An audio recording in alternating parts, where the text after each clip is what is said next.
be granted because it's a CPLA, so a leave has to be granted. Okay. The points, points. Now you can see I'm very tired. The points raised above in kya hota hai? Leave is granted to consider, amongst others, the noted points. You notice Thank you.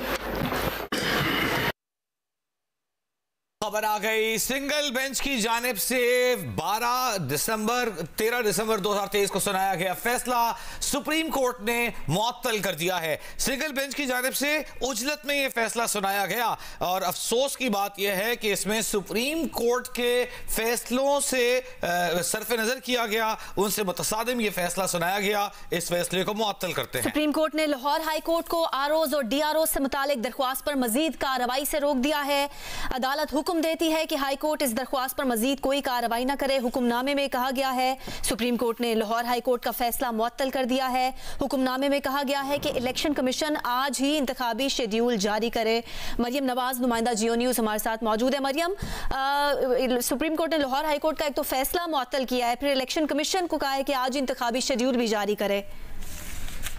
Ji, supreme court ने आज यहाँ समाप्त किए। इसके बाद जो Lahore high court का फैसला है उसको मुअत्तल किया है और ये भी हुक्म दिया है कि जो लाहौर हाई कोर्ट में जो दरख्वास्त दायर की गई थी उमैर न्याजी की जानिब से, उस पर मजीद दरख्वास्त भी जो है वो लाहौर सुप्रीम कोर्ट ने रोक दी है। यानी अब जो लार्जर बेंच बनाया गया है लाहौर हाई कोर्ट में, वो इस केस पर मजीद समाअत नहीं कर सकेगा। इसके अलावा सुप्रीम कोर्ट ने इस केस में नोटिस भी जारी कर दिए हैं। लाहौर हाई कोर्ट में जो उमैर न्याजी की दरख्वास्त थी आरओ डीआरओ से मुतालिक, वो सुप्रीम कोर्ट ने अपने पास बुला लिया और ये कहा है कि तमाम तरह जो दरख्वास्त पर रिकॉर्ड है वो सुप्रीम कोर्ट को मुहैया किया जाए और उसके बाद सुप्रीम कोर्ट देखेगी कि इस केस को आगे कैसे लेके चलना है। अदालत ने यह भी कहा है कि बज़ाहिर जो दरख्वास्त लाहौर हाई कोर्ट में दायर की गई थी वो नाकाबिल समाअत है। अदालत ने जो उमैर न्याजी हैं पाकिस्तान तहरीक इंसाफ के वकील, उनको नोटिस भी जारी किया है और ये उनसे पूछा है कि वो बताएं कि उनके खिलाफ तौहीन अदालत की कार्रवाई क्यों ना की जाए।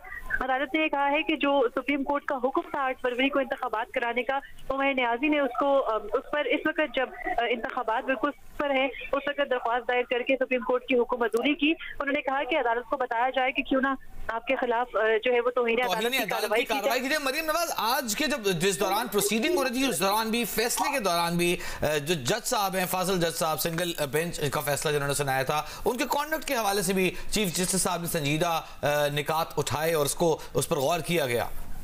जी, चीफ जस्टिस कादी फायजीसा ने जो लाहौर हाई कोर्ट के जज है जस्टिस अली बाकर नजफी, उनके कंडक्ट के ऊपर सवालात उठाए, हैरत का इजहार किया और ये कहा कि वो हैरान है कि जब लाहौर हाई कोर्ट के अपने चीफ जस्टिस इलेक्शन कमीशन के खत के जवाब में ये कह रहे हैं कि वो आरओज और डीआरओज अदलिया से फराहम नहीं कर सकते क्योंकि उनके पास बहुत ज्यादा केसेस का लोड है, तो फिर उसके बाद उसी अदालत के जज की जानिब से ये फैसला आना कि आरओज डीआरओज ब्यूरोक्रेसी से नहीं हो सकते, ये अदालत के लिए हैरान कुन है। चीफ जस्टिस ने कहा कि लाहौर हाई कोर्ट के जज के इस तरह के इक़दाम से उनके कंडक्ट के ऊपर सवालात उठते, लेकिन अदालत ने इन ऑब्जर्वेशन के अलावा उनके खिलाफ कोई कार्रवाई का हुक्म नहीं दिया, बल्कि जो उमैर न्याजी है पिटिशनर, उनके खिलाफ तौहीन अदालत की कार्रवाई का हुक्म दिया है। इसके अलावा अदालत ने यह भी कहा है कि इलेक्शन कमीशन अपना आईन कानून के मुताबिक जो काम है वो जारी रखे। मरियम नवाज हमारे साथ मौजूद थी।